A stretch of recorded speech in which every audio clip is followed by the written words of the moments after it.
They say justice is blind, but lately, it feels like she's squinting through political sunglasses and checking Twitter before making a decision.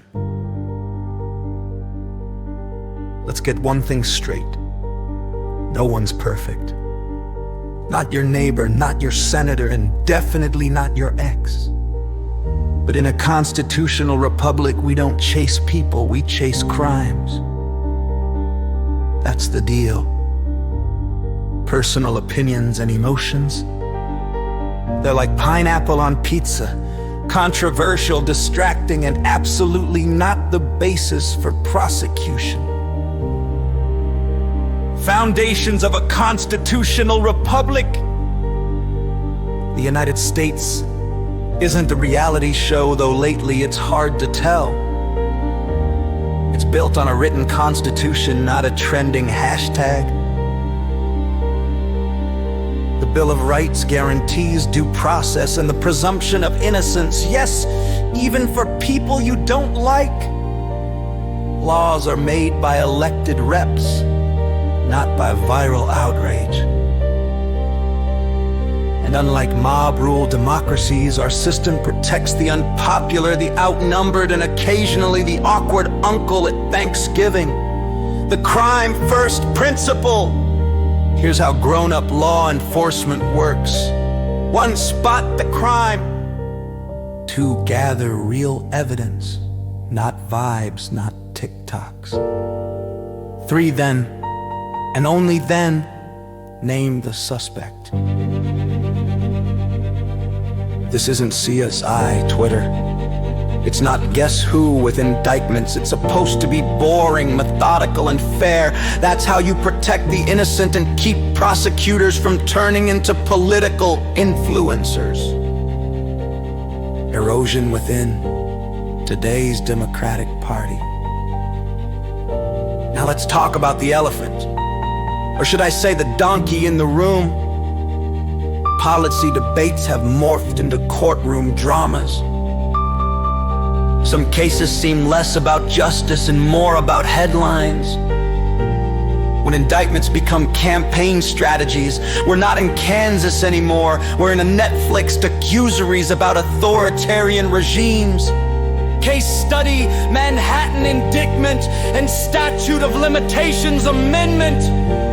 In 2023, New York extended the statute of limitations for falsified business records. Then, surprise, 34 counts dropped on a former president. Each count was a separate ledger entry.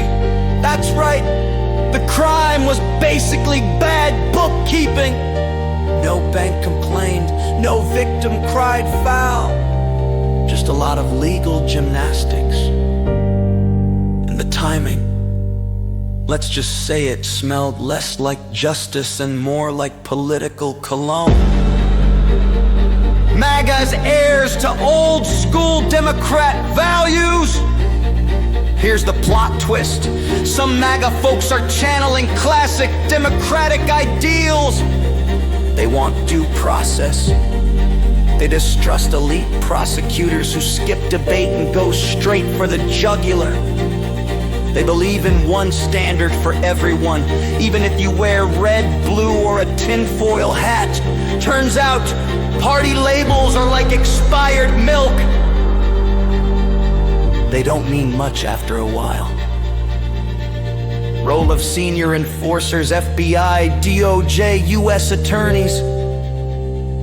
Top law enforcement officials aren't supposed to be political DJs remixing justice to fit the mood.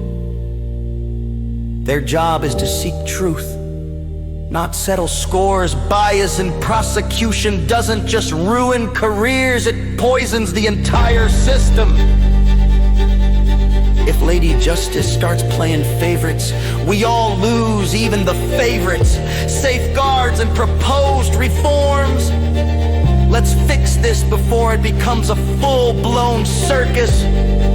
Make grand juries truly independent, no more rubber stamps. Require concrete allegations before launching investigations. I feel like he's guilty doesn't count. Give judges more power to stop prosecutorial overreach before it turns into a political hit job. These aren't partisan ideas, they're sanity checks. Our republic isn't held together by vibes, it's held together by evidence, due process, and a stubborn refusal to let ideology hijack justice.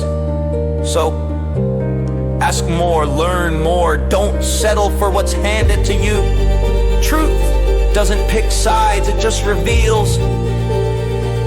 And if we want to preserve equal justice for all, we better start by putting the crime first, not the character.